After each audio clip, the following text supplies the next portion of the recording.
नमस्कार, मैं नियाज खान और आप देख रहे हैं एनएमएफ न्यूज। जिस तरह से पाकिस्तान की भारत से दुश्मनी है, ठीक उसी तरह चीन भारत को अपना दुश्मन तो नहीं मानता, लेकिन विश्व शक्ति बनने में भारत को बड़ा रोड़ा या बाधक मानता है। और बस इसी लड़ाई की वजह से भारत चीन में दुश्मनी चरम पर है और दोनों देश लद्दाख में आमने सामने हैं। लेकिन भारत के साथ ही साथ चीन भारत से एक और मामले में जलता है और वो है दलाई लामा।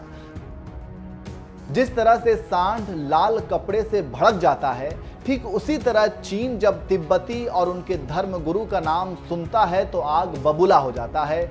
और वहीं दलाई लामा अरुणाचल प्रदेश में रहते हैं और उसी तिब्बती धर्मगुरु से चीन का एक और दुश्मन अमेरिका मिलने जा रहा है। खबरों की माने तो तिब्बत मामलों के लिए अमेरिका की विशेष समन्वयक उजरा जेया बुधवार को उच्च स्तरीय दौरे पर धर्मशाला पहुंची। यह यात्रा तिब्बती मुद्दे के लिए वाशिंगटन के महत्वपूर्ण समर्थन का प्रतीक है। बाइडेन प्रशासन के किसी उच्च अधिकारी की इस तरह की यह पहली यात्रा है।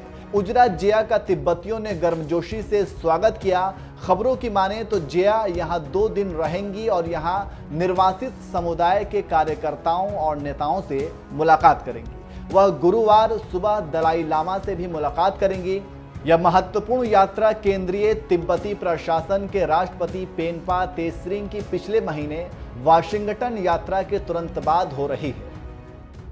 अपनी यात्रा के दौरान तेसरिंग ने हाउस स्पीकर नैन्सी पेलोसी के साथ अमेरिकी विशेष दूत से भी मुलाकात की थी। जिया ने पारस्परिक हित के क्षेत्रीय मुद्दों पर विदेश सचिव विनय मोहन क्वात्रा के साथ महत्वपूर्ण चर्चा की।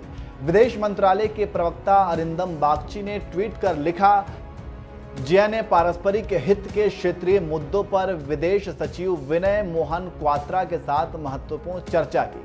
विदेश मंत्रालय के प्रवक्ता अरिंदम बागची ने ट्वीट कर लिखा कि विदेश सचिव विनय मोहन क्वात्रा ने पारस्परिक हित के क्षेत्रीय मुद्दों पर अमेरिकी विदेश मंत्री उजरा जिया के साथ एक आकर्षक बातचीत हुई। जानकारी देते चलें कि जिया 17 से 22 मई तक भारत और नेपाल के दौरे पर हैं।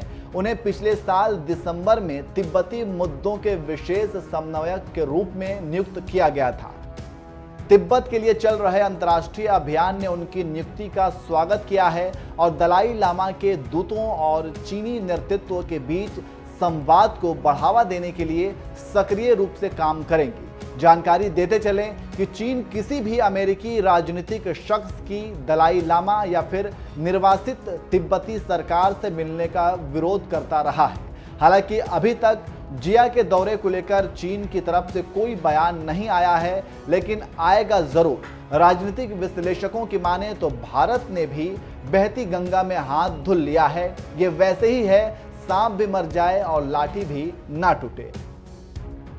अमेरिका के राजदूत दलाई लामा से मिलेंगी और दलाई लामा और तिब्बती लोगों के साथ समस्या और उनके समाधान पर चर्चा करेंगी और भारत का भी काम हो जाएगा।